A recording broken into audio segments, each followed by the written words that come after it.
ലോകത്തിലെ ഏറ്റവും വലിയ ജനാധിപത്യ രാഷ്ട്രമാണ് ഭാരതം.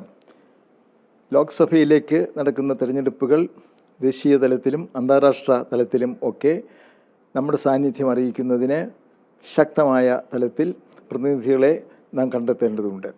ഇപ്പോൾ കേരളത്തിൽ നടക്കുന്ന തിരഞ്ഞെടുപ്പ് നമ്മുടെ സംസ്ഥാനത്തിൻ്റെ ഭരണത്തെ അതെങ്ങനെ നടക്കണം, എങ്ങനെ നിയന്ത്രിക്കണം, ജനങ്ങളുടെ ആശയാഭിലാഷങ്ങൾക്ക് എങ്ങനെയാണ് സാഫല്യം നൽകേണ്ടത് എന്ന് തീർച്ചപ്പെടുത്തുന്ന വളരെ പ്രധാനപ്പെട്ട ജനങ്ങളോട് നേരിട്ട് ബന്ധമുള്ള ഒരു തിരഞ്ഞെടുപ്പ് ആണ്. കേരളം നമുക്കറിയാം ഇന്ത്യയിലെ പല സംസ്ഥാനങ്ങൾക്കും മാതൃകയാണ്. സമ്പൂർണ്ണ സാക്ഷരത, അതാണ് എനിക്ക് ഏറെ അഭിമാനത്തോടെ ഓർമ്മിക്കാനുള്ളത്. അതിൻ്റെ ഒരു ഭാഗം എന്നുള്ള നിലക്ക് ഞാൻ പറയുകയാണ്, സമ്പൂർണ്ണ സാക്ഷരത നേടിയ ആദ്യ സംസ്ഥാനമാണ് കേരളം. അതുപോലെ സ്ത്രീകളുടെയും കുട്ടികളുടെയും ആരോഗ്യ പരിപാലനത്തിലും നമ്മൾ വളരെ മുന്നിലാണ്. ദാരിദ്ര്യ നിർമ്മാർജ്ജനത്തിലും നമ്മുടെ സംസ്ഥാനത്തിന് വലിയ മുന്നേറ്റം ഉണ്ടാക്കാൻ കഴിഞ്ഞിട്ടുണ്ട്. ചെറുപ്പക്കാർക്ക് തൊഴിലവസരങ്ങൾ കണ്ടെത്തുന്നതിനുള്ള പുതിയ പ്രവർത്തനങ്ങൾ, സ്റ്റാർട്ടപ്പുകൾ സമാരംഭിക്കേണ്ട ഒരു വളരെ ആധുനികമായ ഒരു കാലത്താണ് നമ്മൾ നിൽക്കുന്നത്. ഈ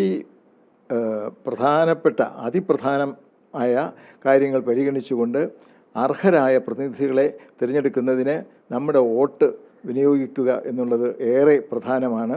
എല്ലാവർക്കും വോട്ടവകാശമുള്ള പ്രായപൂർത്തിയായ സർവർക്കും ജാതി മത ഭേദമില്ലാതെ മറ്റൊരു ചിന്തയും ഇല്ലാതെ എല്ലാവർക്കും വോട്ട് നമ്മുടെ അവകാശമാണ്. വോട്ട് നൽകുന്ന നമ്മുടെ ഭരണഘടനയുടെ ഈ മഹത്തായ മൂല്യങ്ങൾ ഉയർത്തിപ്പിടിച്ചുകൊണ്ട് ഉത്തമരായ, സേവന സന്നദ്ധരായ, ജനകീയ ബോധമുള്ള പ്രതിനിധികളെ തിരഞ്ഞെടുത്ത് നമ്മുടെ ദേശത്തിൻ്റെ, സംസ്ഥാനത്തിൻ്റെ മുന്നോട്ടുള്ള പുരോഗമനം സുസാധ്യമാക്കുന്നതിന് സഹായിക്കുന്ന വിധത്തിൽ നമ്മുടെ വോട്ട് രേഖപ്പെടുത്തേണ്ടത് ആവശ്യമാണ്.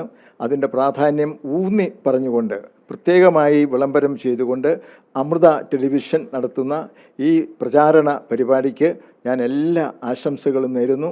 ഏറ്റവും മഹനീയമായ ഒരു പ്രവൃത്തിയാണ് തീർച്ചയായും അമൃത TV നടത്തുന്നത് എന്ന് വളരെ അഭിമാനത്തോടെ, വിനയത്തോടെ എടുത്തു പറയാനും ഞാൻ ആഗ്രഹിക്കുന്നു.